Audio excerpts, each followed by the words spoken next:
सफ़र में मुश्किलें आए तो हिम्मत और बढ़ती है। अगर कोई रास्ता रोके तो ज़रूरत और बढ़ती है।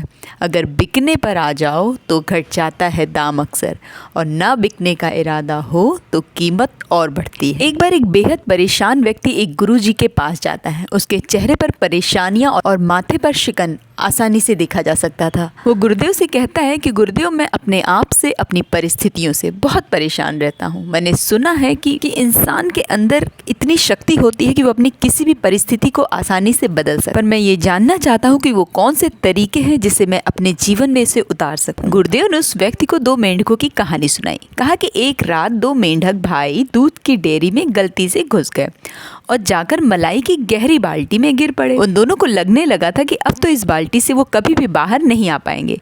तब तक मेंढक का छोटा भाई बोला, भैया हमें एक बार प्रयास तो करना ही चाहिए। छोटे की बात मानकर अब दोनों मेंढक मलाई की बाल्टी से बाहर आने के लिए उछलने लगे, पर दोनों ही बाहर नहीं आ पा रहे थे। बड़ा भाई उदास होकर बोला, रहने दे छोटे, मेंढकों के जीवन में कोई जादू वादू नहीं होता है, हमारी मौत निश्चित है। बड़े भाई ने प्रयास करना छोड़ दिया और थोड़ी देर बाद मलाई के अंदर डूब गया, पर छोटा मेंढक प्रयास करता रहा। प्रयास करते करते उसकी तबीयत पूरी तरह से बिगड़ चुकी थी। क्या छोटा मेंढक भी अपने बड़े भाई की तरह मलाई में डूब के मर गया या बच गया, और बचा तो कैसे बचा, ये जानने से पहले हमें ये जरूर जान लेना चाहिए। आपने वो खाली मैदान देखा है ना, अगर आप उसकी केयर करोगे तो वहाँ पर बड़े बड़े वृक्ष और सुंदर पौधे फूल आदि उगाएंगे, पर अगर उस पर बिल्कुल भी ध्यान ना दिया जाए तो वहाँ पर क्या होगा, झाड़ियाँ, घास फूस, ऐसी सारी चीजें उग जाएंगी। तो दिमाग का भी कुछ यही हश्र होता है। अगर इसकी तुम देखभाल नहीं करोगे, अच्छे विचारों से नहीं भरोगे, तो इसे तबाह होने में बिल्कुल भी समय नहीं लगेगा। अब बढ़ते हैं कहानी में आगे और जानते हैं कि मेंढक का हश्र क्या होता है। उसके शरीर के अंगों ने पूरी तरह से काम करना बंद कर दिया था। उसकी भी स्थिति अब अधमरी जैसी हो गई थी। वो भी धीरे धीरे शिथिल सा पड़ने लगा था। तभी उसने महसूस किया कि वो धीरे धीरे ऊपर आ रहा है।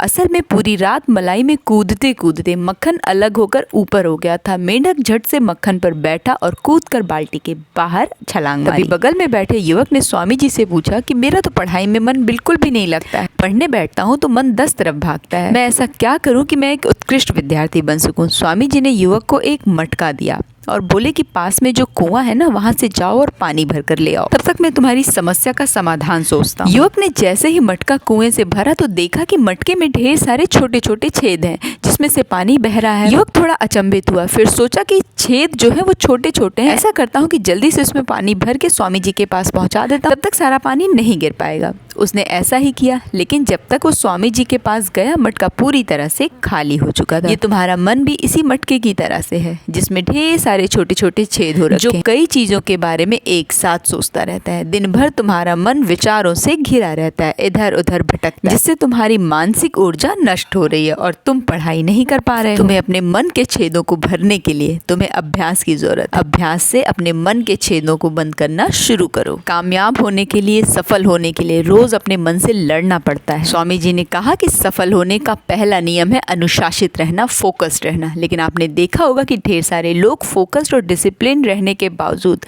सफल नहीं हो पाते। तो ऐसे लोगों में कमी होती है धैर्य की। जैसे जैसे चुनौतियां, कठिनाइयों से हमारा सामना होता है, हम अपने लक्ष्य के प्रति ढीले पड़ते जाते हैं, या क्यों कह लीजिए कि उन्हें अधूरा छोड़ देते हैं। हमारा ध्यान परिणाम पर ज्यादा होता है और प्रक्रिया के बारे में हम कम सोचते हैं, बल्कि असली कहानी तो रास्तों की होती है। ये रास्ते ही तो आपको सशक्त बनाते हैं। अगर वास्तव में हमें अपने जीवन में अपने लक्ष्य को पाना है, सफल होना है, कामयाब होना है, तो रिजल्ट क्या होगा इसको दिमाग में आने ही मत दीजिए, बल्कि अपनी पूरी शक्ति उस प्रक्रिया में झोंक दीजिए। आप देखेंगे कि आपको मंजिल तक जाने की जरूरत ही नहीं पड़ेगी, बल्कि मंजिल खुद ब खुद आप तक खींची चली आएगी। और हाँ, मंजिल छोटी हो या बड़ी, आपके कदम रुकने नहीं चाहिए, क्योंकि मंजिल तक जाने के लिए चलते रहना बहुत जरूरी है। गुरुजी ने कहा कि और एक बात और, ये जो हमारे विचार हैं, इनकी ताकत का तुम अंदाजा भी नहीं लगा सकते। ये तुम्हारा शरीर, मन की बुद्धि, कार्य करने की शैली, क्षमता, सब बहुत ही जादुई तरीके से बदल सकते हैं तुम्हारा विचार। हमारा दिमाग 24 घंटे विचारों में डूबा रहता है। जब हम सोते हैं तब भी दिमाग की शक्ति इतनी होती है कि बिना इसके आदेश के तुम शरीर की एक छोटी सी उंगली भी नहीं हिला सकते। अगर आप अपने आप को ध्यान से देखें तो आप क्या हैं? हम वही होते हैं जो हमारे विचार होते हैं। अपने विचारों में सड़ी गली बातों को बिल्कुल भी जगह मत दीजिए। अपने रास्ते में आने वाली हर रुकावट को अपने पैरों तले रौंदना सीखना ही पड़ेगा। फिर स्वामी जी ने अपनी बात खत्म करते हुए उस युवक को 3 सीख थी जो हमें भी बहुत ध्यान से सुनना चाहिए। उन्होंने कहा, देखो, प्रकृति के 3 कड़वे नियम हैं जो कि पूरी तरह से सत्य हैं। प्रकृति का पहला नियम है, यदि खेत में बीज ना डाले जाएं तो कुदरत उसे घास फूस से भर देती है। ठीक उसी तरह से दिमाग में अगर सकारात्मक विचार ना भरे जाएं तो नकारात्मक विचार अपनी जगह बना ही लेते हैं। और प्रकृति का दूसरा नियम है कि जिसके पास जो होता है वो वही बांटता है। सुखी इंसान सुख बांटता है, दुखी इंसान दुख बांटता है, ज्ञानी ज्ञान बांटता है, भ्रमित भ्रम बांटता है और भयभीत भय बांटता है। प्रकृति का तीसरा नियम है कि आपको जीवन में जो भी मिले उसे पचाना सीखो, क्योंकि भोजन ना पचने पर रोग बढ़ते हैं, पैसा ना पचने पर दिखावा बढ़ता है और बात ना पचने पर चुगली बढ़ जाती है, प्रशंसा ना पचने पर अहंकार बढ़ता है और निंदा ना पचने पर दुश्मनी बढ़ जाती है।